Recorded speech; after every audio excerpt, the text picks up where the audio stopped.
Kebebasan itu lebih penting dari uang.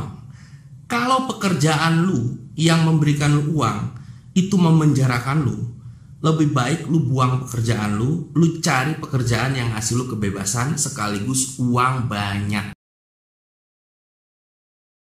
Basis atau dasar atau fundamental yang saya gunakan untuk menjelaskan fase God Life ini adalah satu buku dari David Hawkins. Jadi David Hawkins seorang dokter yang menulis buku berjudul Power versus Force. Jadi David Hawkins ini adalah seorang saintis atau peneliti ilmuwan yang menulis buku Power versus Force. Jadi power adalah kekuatan versus force atau paksaan. Kayak kekuatan versus paksaan. Jadi contohnya kekuatan itu adalah kekuatan itu sesuatu yang semua orang cari dan semua orang ingin kekuatan dan semua orang akan datang pada saat ada sumber kekuatan. Oke, dengan kata lain kalau kamu punya kekuatan, kamu hanya sibuk melakukan hal yang kamu ingin lakukan sendiri dan semuanya akan datang kepada kamu. Entah itu wanita, entah itu uang, entah itu apapun yang kamu inginkan. Kamu sibuk melakukan kegiatan kamu sendiri, semuanya datang kepada kamu. Force atau paksaan di mana kamu memaksakan kehendak. Semuanya tidak datang kepada kamu. Kamu datang mencari-cari hal yang kamu inginkan, baik itu wanita, uang, apapun yang kamu inginkan. Apapun yang kamu inginkan, kamu mencari-cari dan memaksakan untuk mendapatkan hal tersebut. Itu force. Ya, jadi power kamu diam dan semua datang kepada kamu. Force kamu aktif mencari-cari semua yang kamu inginkan dan memaksa agar kamu mendapatkan apa yang kamu inginkan tersebut. Saya berikan satu analogi. Bumi memiliki power atau kekuatan. Apa itu? Terletak di tengah-tengah bumi, di mana bumi melakukan kegiatannya sendiri, yaitu ada dua kekuatan dalam perut bumi yang saling menggesek. Dan itu menjadi gravitasi. Dan gravitasi ini adalah satu kekuatan yang menarik orang ke perut bumi. Dengan kata lain, kalau kamu jatuh, kamu pasti ke bawah, lebih dekat ke perut bumi. Gravitasi itu menarik semuanya datang. Dan bumi tersebut tidak mencari-cari orang lain, mencari-cari apapun untuk dia tarik. Dia hanya melakukan kegiatannya sendiri dan semuanya datang kepada dia. Jatuh ke tengah-tengah perut bumi karena tertarik gravitasi. Saking kuatnya gravitasi ini, tidak hanya benda-benda jatuh ke bawah, melainkan juga gravitasi dapat membuat bulan memiliki orbitnya sendiri mengelilingi bumi. Bulan mengelilingi bumi karena gravitasi. Oke. Nah, lalu apalagi yang lebih powerful, yang punya power lebih besar dari bumi? Matahari. Matahari memiliki daya tarik juga atau gravitasi yang membuat 9 planet mengelilingi matahari. Okay. Matahari tidak jalan-jalan mencari-cari planet, tapi planet yang mengelilingi matahari. Matahari hanya diam di tempatnya dan melakukan hal apa yang dia ingin lakukan saja. Gitu. Jadi jika kamu punya power, kamu hanya melakukan hal-hal yang kamu ingin lakukan saja. Misalnya main video games, mengejar passion kamu, melakukan bisnis yang kamu ingin lakukan, apapun yang kamu inginkan, passion kamu lakukan, dan wanita akan datang dengan sendirinya. Seperti itu, tanpa harus kamu bekerja keras. Bukan berarti kamu hanya diam, tidak melakukan apa-apa. Kamu diam, melakukan apa yang kamu ingin lakukan saja, tanpa mengejar wanita. Dan satu contoh untuk force atau paksaan adalah bencana alam. Kamu bisa lihat bencana alam adalah satu kekuatan juga, satu bentuk kekuatan. Namun Kekuatan yang destruktif atau menghancurkan karena dia mencari-cari mangsa, mencari-cari korban. Dia tidak diam melakukan hal yang dia ingin lakukan, dia mencari-cari dan memaksa semua yang ada di depan dia untuk ikut dengan apa yang dia inginkan, dan itu menyebabkan kehancuran. Contohnya tsunami, tornado, hujan badai, semua itu adalah bentuk dari force atau paksaan. Jadi sangat jelas di sini. Kalau kamu punya power, semua datang kepada kamu. Kalau kamu memaksakan kehendak atau force, kamu akan seperti tsunami yang datang sana sini dan menghancurkan, menciptakan chaos atau hancuran sana sini. Nah, mengejar wanita adalah satu bentuk dari force. Okay? Mengejar wanita adalah satu bentuk dari force. Jadi kamu mengejar, kamu memaksakan kehendak kamu untuk mendapatkan wanita tersebut dengan 1 juta teknik. Itu force. Namun jika kamu punya power, kamu tidak mengejar wanita, kamu diam, kamu dikejar wanita yang akan datang kepada kamu. Itu force. Dan pada saat itu power. Dan pada saat kamu punya power, ingat, kamu punya power, kamu punya kendali. Selalu seperti itu. Kamu punya power, kamu punya kendali. Dengan kata lain apa?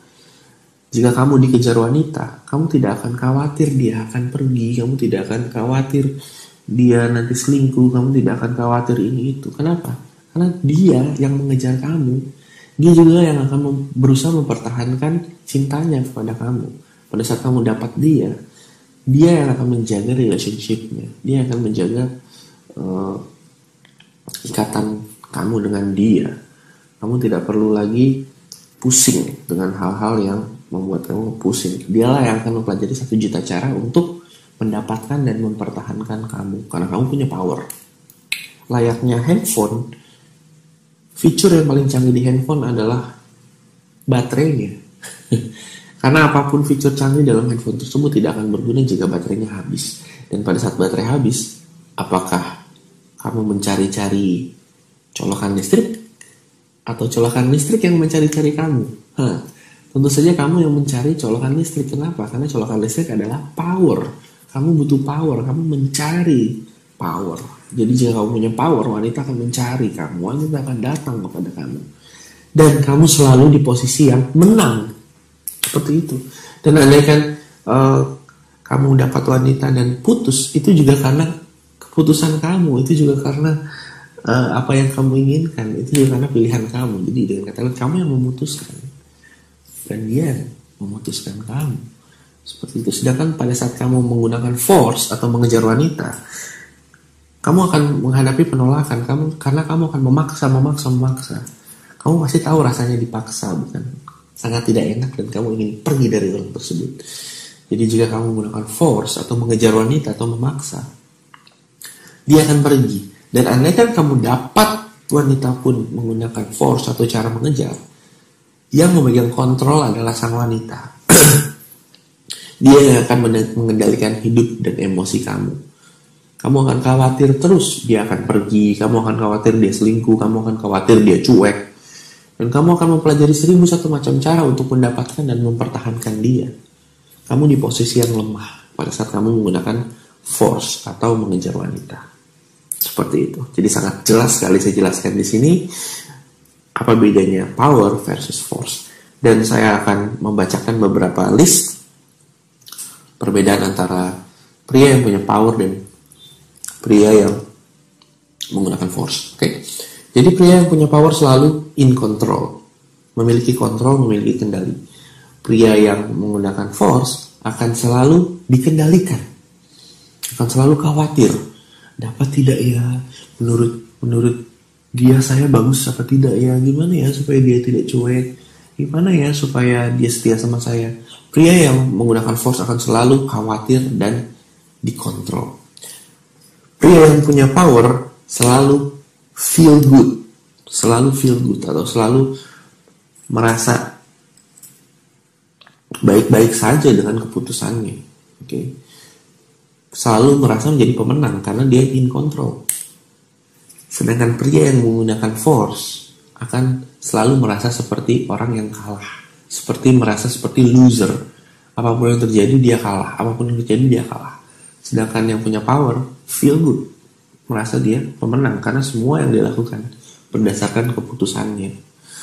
Pria yang punya power akan selalu dikejar. Pria yang menggunakan force akan selalu mengejar. Pria yang punya power akan selalu punya pilihan. Dengarkan baik-baik. Pria yang punya power akan selalu mempunyai pilihan. Pria yang menggunakan force akan selalu stuck. Stuck itu berarti tidak punya pilihan, dia mentok. Nah, pilihan di sini banyak bentuknya. Pilihan di sini bisa kamu punya banyak wanita cantik, kamu memilih satu untuk jadi pacar kamu, atau pilihan di sini juga dapat berarti pilihan untuk melakukan apa yang dia inginkan. Contohnya, jika dia dekat dengan wanita, jika sang wanita sudah tidak cocok dengannya, dia punya pilihan untuk pergi. Dan pada saat dia pergi, dia tidak merasa seperti loser. Dia tidak merasa kehilangan wanita. Karena dia tahu bahwa sang wanita sudah tidak cocok dan masih ada lagi yang cocok dengan dia. Dan dia berani untuk melakukan itu. Dia punya pilihan untuk apapun. Dia punya pilihan untuk mengendalikan hidupnya. Nah, seseorang yang menggunakan force, dia tidak punya pilihan. Dia merasa tidak cocok dengan wanita ini. Tapi sayang kalau misalnya dilepaskan atau diputuskan. Karena saya sudah mengejar dia selama 10 tahun. Dia tidak punya pilihan untuk dapat melakukan apa yang dia inginkan, untuk melangkah pergi. Dia tidak punya pilihan. Sedangkan wanita yang punya pilihan, oh pria ini sangat membosankan, baiklah saya pergi. Dan pada saat wanita pergi, sang pria yang menggunakan force akan frustrasi, akan stres karena dia merasa seperti loser. Seperti itu. Jadi pria yang punya power selalu punya pilihan. Pria yang menggunakan force selalu mentok atau stuck. Satu lagi hal paling penting adalah pria yang punya power selalu memberi. Selalu memberi. Pria yang menggunakan force selalu ingin mendapatkan. Ya. Jadi bayangkan matahari. Matahari powerful sekali. Lebih powerful dari 9 planet yang mengelilingi dia. Matahari tidak pernah meminta apapun, dia hanya memberikan cahayanya. Dan memberikan cahayanya pun adil. Dia tidak hitung-hitungan. Pokoknya ini cahaya saya. Semua di bumi mendapatkan cahaya yang sama, di planet-planet lain juga mendapatkan cahaya yang lebih kurang karena memang jaraknya jauh. Tapi jika diukur dari planet bumi, semua manusia mendapatkan cahaya yang sama dari planet bumi. Dan mungkin contoh lain lagi, udara itu semua manusia memiliki udara yang sama. Maksudnya mereka bisa bernapas gitu tanpa meminta kembali. Lalu waktu semua orang sama 24 jam. Waktu memberikan tidak meminta kembali. Seperti itu. Sedangkan kalau pria yang menggunakan force, dia ingin mendapatkan. Jadi menyedot semuanya untuk dirinya sendiri. Contoh spesifiknya atau contoh konkretnya adalah pria yang punya power tidak peduli mendapatkan wanita, tidak peduli mendapatkan cintanya wanita. Yang dia lakukan adalah dia memberikan cintanya kepada siapapun tanpa mau mendapatkan cinta kembali. Dia buka pintu jika ada orang yang ingin memberikan cintanya kepada dia, silakan saja. Tapi dia tidak berusaha mendapatkan cinta siapapun. Dia tidak peduli karena dia sudah merasa bahwa dirinya punya power, dia punya pilihan. Dia tidak akan menyembah wanita demi mendapatkan cintanya. Sedangkan orang yang menggunakan force, dia akan berusaha mendapatkan hati sang wanita, berusaha mendapatkan cintanya sang wanita, bahkan sampai memaksa. Itu adalah faktor kelemahan, karena jika kamu melakukan itu, kamu jadi buntut. Sedangkan jika kamu punya power, kamu memberi, kamu jadi kepala. Seperti itu. Jadi orang yang punya power selalu memberi. Orang yang force, memaksa, selalu ingin mendapatkan. Orang yang punya power bagaikan orang kaya yang memberikan uang kepada banyak orang. Sedangkan orang yang force bagaikan orang miskin, meminta-minta di jalanan dan memaksa Anda untuk memberikan uang sama dia. Seperti itu contohnya. Jadi orang yang punya power akan give, memberi, makanya semua orang suka sama dia. Sedangkan orang yang force akan meminta, makanya semua orang menjauhi dia. Seperti itu, oke? Jadi sangat jelas apa itu power, apa itu force, apa yang dapat mereka buat, dan saya sudah menjelaskan juga pria yang punya power itu seperti apa dan pria yang menggunakan force itu seperti apa. Oke? Jadi yang pria yang powerful itulah yang akan menjadi godlike.